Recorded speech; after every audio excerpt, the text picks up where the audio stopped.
அஸ்ஸலாமு அலைக்கும் வரஹ்மத்துல்லாஹி வபரகாத்துஹு.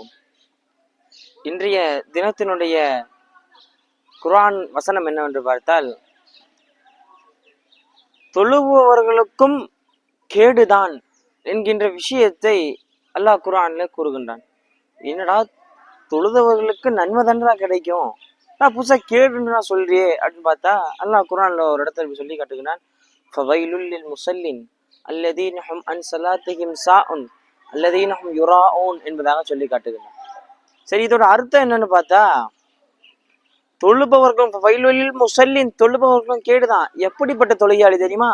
தொழுகையில பொடுபோக்காக ஏதோ கடமைக்கு தொழுகிறோன்னு தொழுகிறாரு, அப்படிப்பட்டவருக்கும் கேடுதான் சொல்லிட்டு அடுத்து அல்லாஹ் ஒரு வார்த்தையை சொல்லுகிறான். நம்ம எல்லாம் தொழுகையாளியாக இருக்கின்றோம்.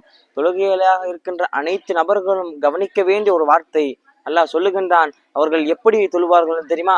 மற்றவர்கள் நம்மை பார்க்க வேண்டும், மற்றவர்களை பார்த்து இவர்தான் நல்ல தொழுகையாளி, இவர்தான் நல்ல சாலிஹீன் அப்படின்னு சொல்லி நினைப்பதற்காண்டி தொழுவார்கள் என்பதாக அல்லாஹ் குர்ஆனில் கூறி காட்டுகின்றான். அப்ப இப்படிப்பட்டவர்கள் தான் கேடு என்பதாக அல்லாஹ் சொல்லி காட்டுகின்றான்.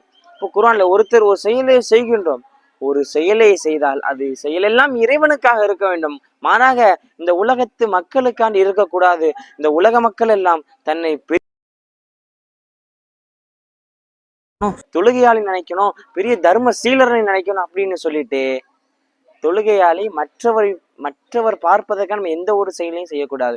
மற்றவர் பார்ப்பதற்காண்டி எந்த ஒரு செயலை செய்தாலும், அது தர்மமாக இருக்கட்டும், மற்றவர்களுக்கு நீ நன்மையாக இருக்கட்டும், எந்த நன்மையான செயலை மற்றவர்கள் பார்க்க வேண்டும். இப்ப நான் அந்த வீடியோ போறேன், இந்த வீடியோ பார்த்து ஓ இவர் பெரிய ஆளு அப்படின்னு நினைச்சு இல்லை, என்னை நினைப்பதற்காண்டி இந்த வீடியோ போட்டேன்னா இந்த வீடியோ இஹ்லாஸ் இல்லை. இந்த வீடியோட இஹ்லாஸ் இல்லைன்னா அப்ப என்ன அர்த்தம்? இந்த வீடியோ இது போட்டு நான் பிரயோஜனம் இல்லை, எல்லா இடத்துல சவாபு கிடைக்காதுன்னு அர்த்தம். இப்ப எந்த ஒரு செயல் செய்தாலும் அந்த செயலெல்லாம் இறைவனுக்காக இருக்க வேண்டும்.